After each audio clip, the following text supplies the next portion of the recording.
Alrighty, here we go. The power rankings of Week 13. These will be the power rankings going into Week 14. We've got a lot of movement here, folks. A lot of movement going around here. A lot of teams with surprising wins, great performances. Bills in Cleveland, they will be trending up. A lot of poor performances. The Seahawks, the Steelers. So a couple of people going down as well, but we've got a big shakeup here.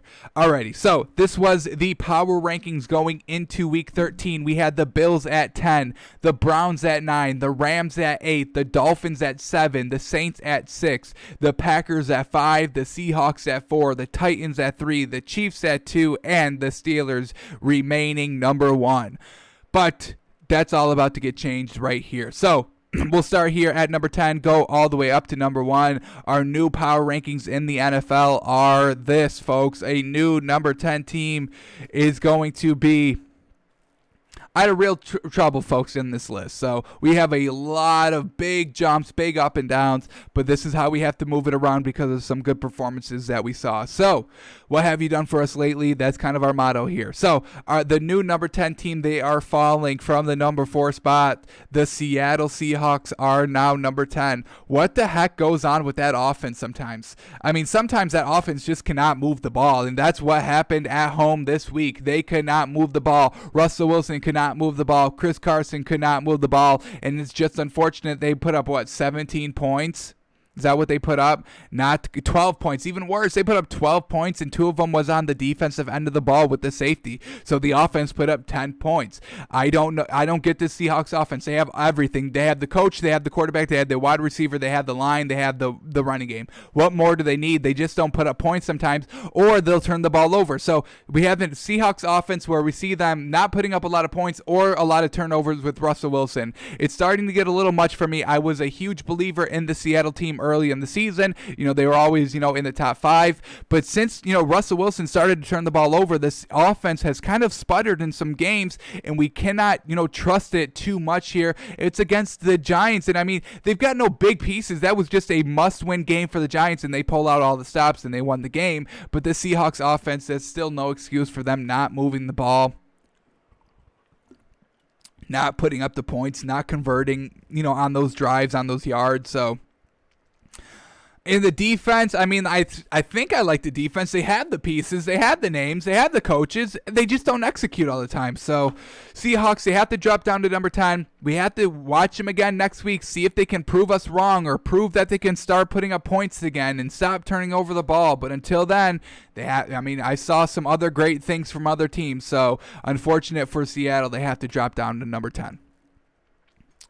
Alrighty, our new number 9 team, and once again, I mean, another big drop here. The number 3 team is going all the way down to number 9, and that the new number 9 team is the Tennessee Titans. I mean, this is the second time that we've seen the Titans against a good team. Steelers was the first time.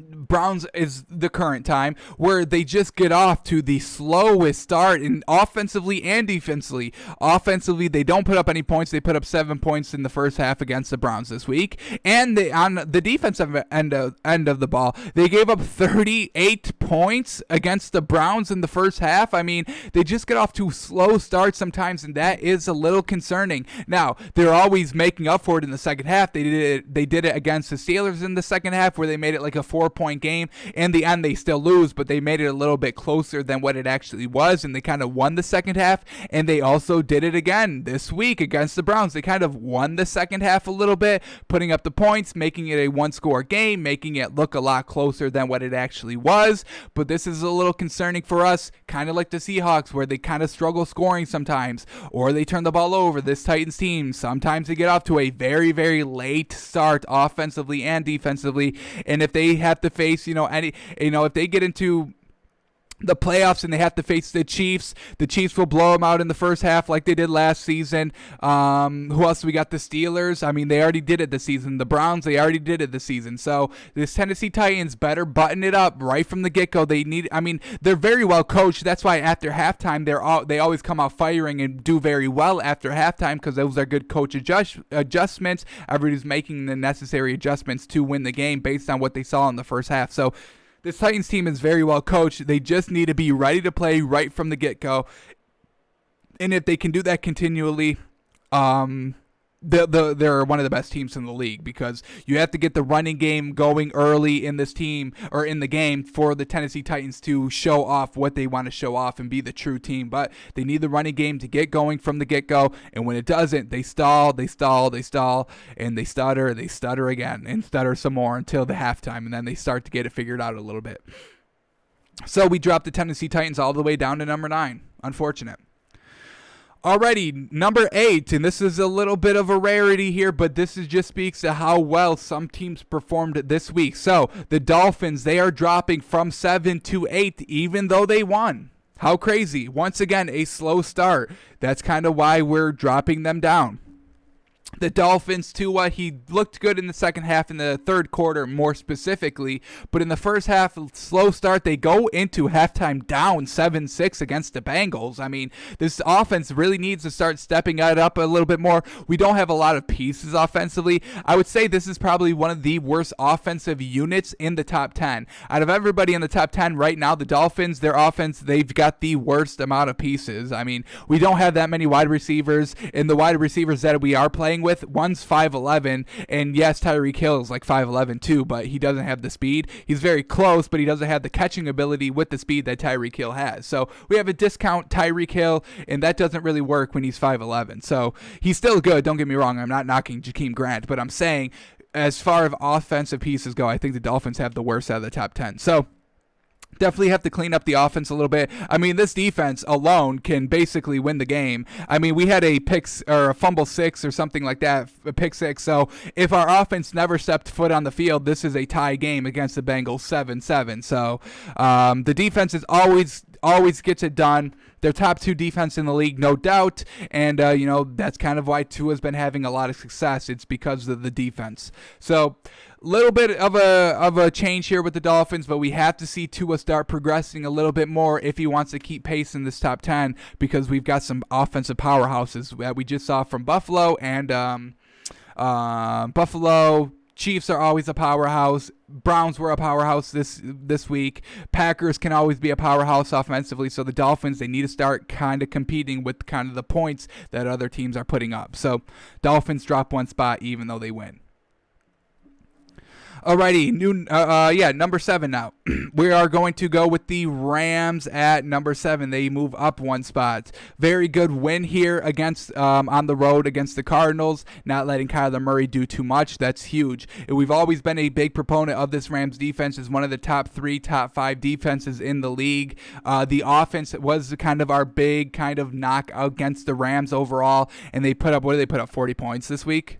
Very good. Most of it coming, kind of half of it coming just on the defense, setting them up on short fields. I think they had a pick 6. So can I even get to this game? Can I even find the game? Who are we even talking about? Right here.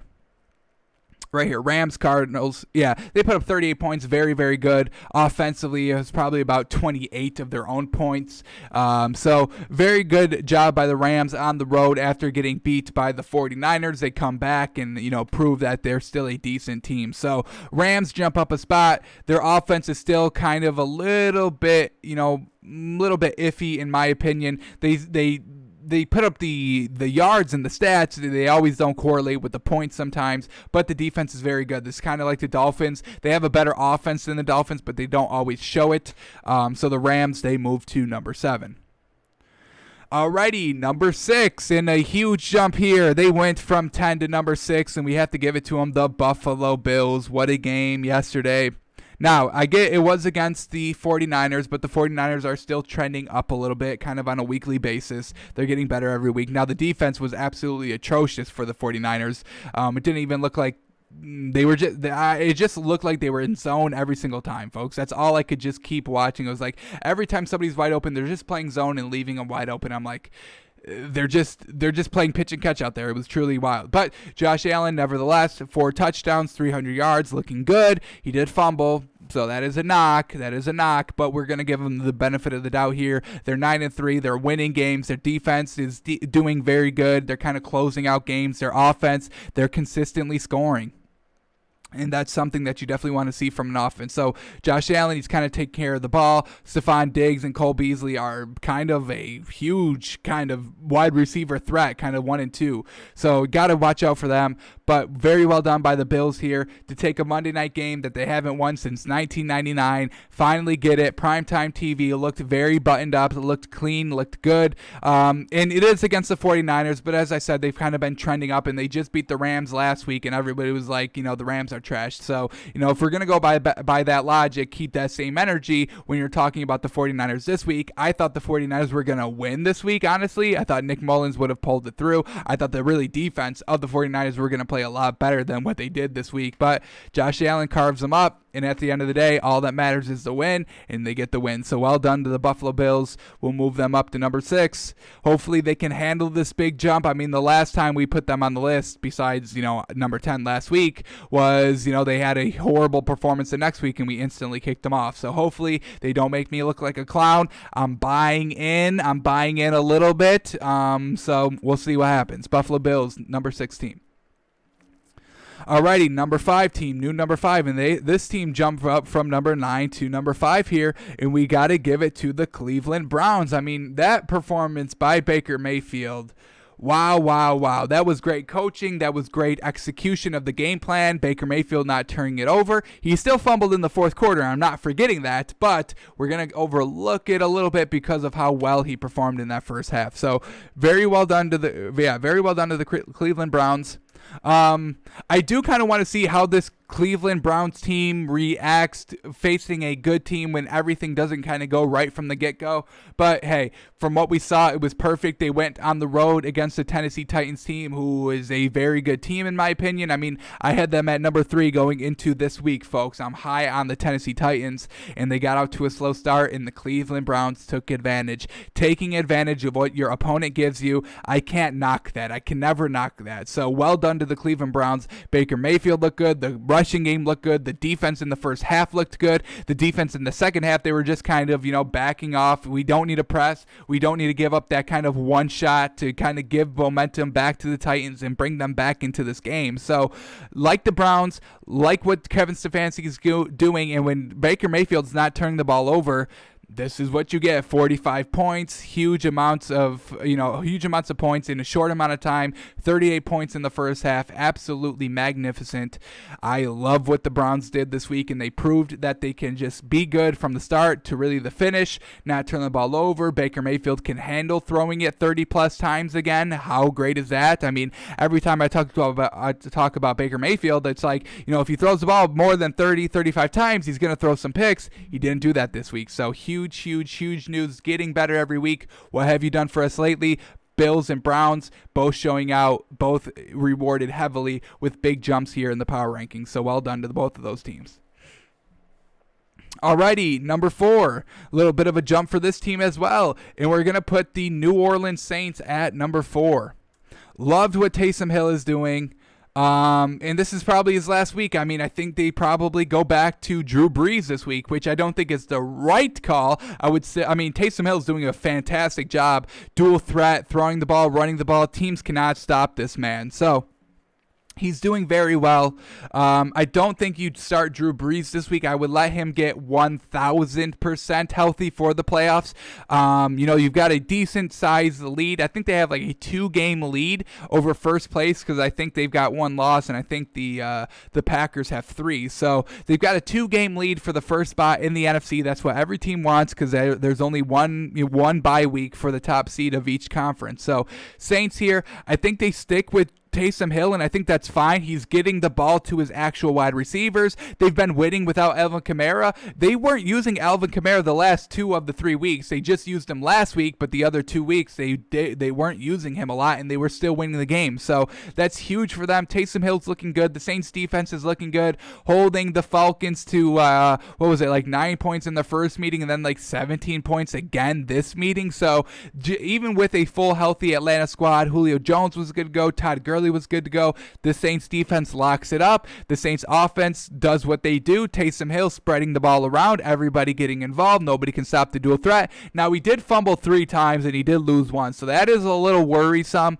but in the grand scheme of things, they still get the win. He's still looking good. The arm is still looking good. The receivers are still looking good. The defense is still looking good, and that's without their number 1 quarterback. So when they get him back, hopefully he shows out. So, and this really just speaks to the Saints coaching and everybody buying in. Last season, Teddy Bridgewater fills in for 5 games. They win all 5 games. Taysom Hill fills in for 3 games so far this season. They win all 3 games. They're 8-0 when Drew Brees is out this season and last season. I mean, folks, no other team could do that. Tell me one other team that can lose their starting quarterback in 2 seasons, in 2 different seasons, and combine go for 8-0 in their backup quarterbacks. No other team can do that, folks. No other team can. Saints can. They've got the weapons. They've got the coaches, and this is what they do. They always show out in the end of the seasons, getting ready for the playoffs. I think it's a mistake starting Drew Brees this week, but we'll see what they do.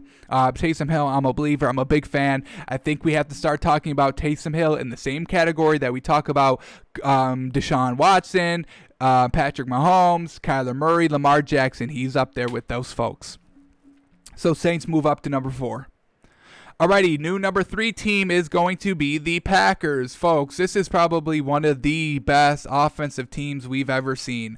Aaron Rodgers is one of the best you can make the argument for the best quarterback of all time to do it. The running attack with Aaron Jones, I mean, this man's consistently going for like 130 yards while Aaron Rodgers is throwing for 300 yards himself. So it's real crazy. The receivers, Devontae Adams, Lazard, everybody getting involved, being consistent for the Packers. The game plans, the play calling is absolutely fantastic.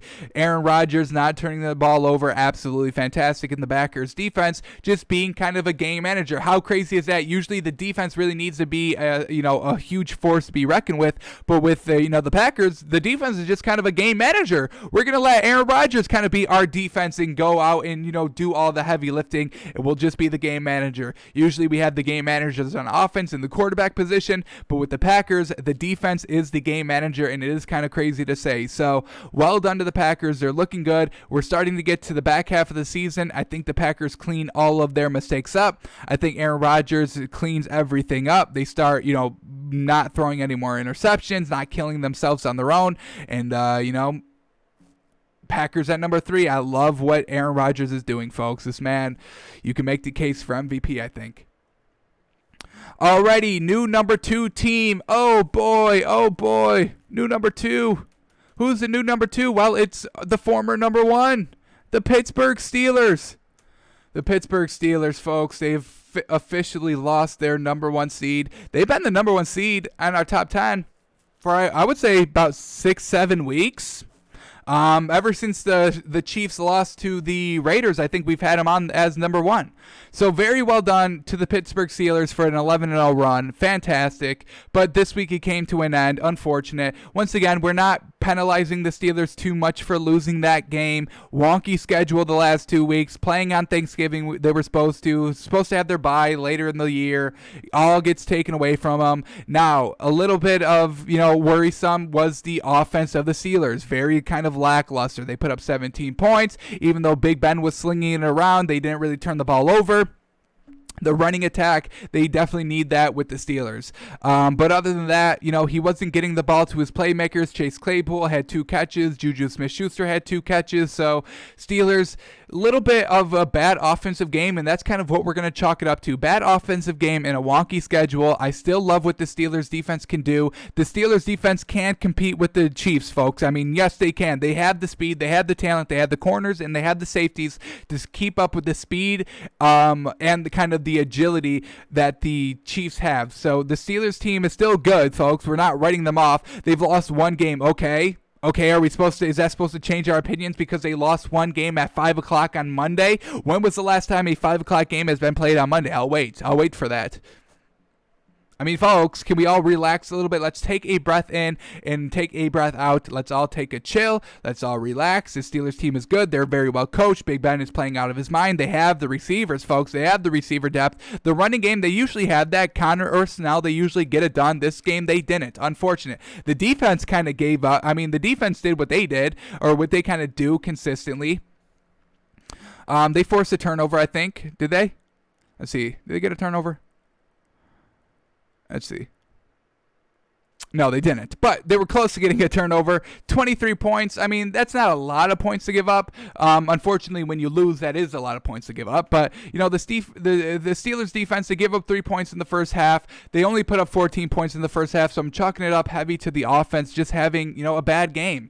So we're not penalizing the Steelers here. They'll drop one spot. They win next week. I put them back at number 1, folks. I put them back at number 1 if they win next week. So the Steelers, the offense, they just need to step it up a little bit. They had one bad game. All right. That means we've got a new number 1 team, and I think everybody knows who we're going to put on here. I mean, Kansas City Chiefs. I mean, folks, Patrick Mahomes is the best quarterback of all time. I'm making that claim now. He is currently the GOAT. 3 years in, 4 years in, however you want to call it. I don't know. 5 years in? Is he 5 years in? I don't think so. But he's the best quarterback of all time, folks. The arm, the running game, the awareness, the situational, you know, kind of awareness, knowing how to play every single down, every single game, stepping up in the big moments, the Super Bowl. You know, the AFC Championship games, you know, beating Tom Brady multiple times. The coach, Andy Reid, he's finally got his weapon, and he will never let him go. That's why they signed him for 10 years. They're building around Patrick Mahomes with the speed and the bigness of Travis Kelce, the speed of Tyreek Hill, the bigness of Sammy Watkins, the physicalness of Clyde Edwards-Helaire, the elusiveness of Le'Veon Bell. Folks, this team is shaping out to be one of the deadliest teams, the most explosive teams in NFL history, and that says a lot because we were kind of saying that about, or a lot of people were saying that about what Brady was going to do with the Bucs. That was supposed to be one of the deadliest offenses in the league, but it's still the Chiefs. So Kansas City Chiefs are the new number 1 team. Patrick Mahomes, Andy Reid, that's all really you guys need to know. The defense is still very good as well. Tyrann Mathieu, one of the best safeties in the league, true captain of this Kansas City defense, in the, you know, he holds everybody accountable and he gets, you know, everybody ready to play at their best shape. So Kansas City Chiefs, Steelers, they've been battling for 1 and 2 this entire season, and the Steelers unfortunately fall to number 2 here with their loss, but that doesn't mean that the Steelers team cannot keep up with this Chiefs offense. They can, folks. They can, and they will. It will be a great game if these two teams face in the AFC Championship game. I hope they do, just to kind of prove everybody wrong, because everybody's writing off the Steelers right now. We are not. Alrighty, so this is the top 10 going into Week 14. We've got the Seahawks at 10, the Titans at 9, the Dolphins at 8, the Rams at 7, the Bills at 6, the Browns at 5, the Saints at 4, the Packers at 3, the Steelers at 2, and the Chiefs at 1.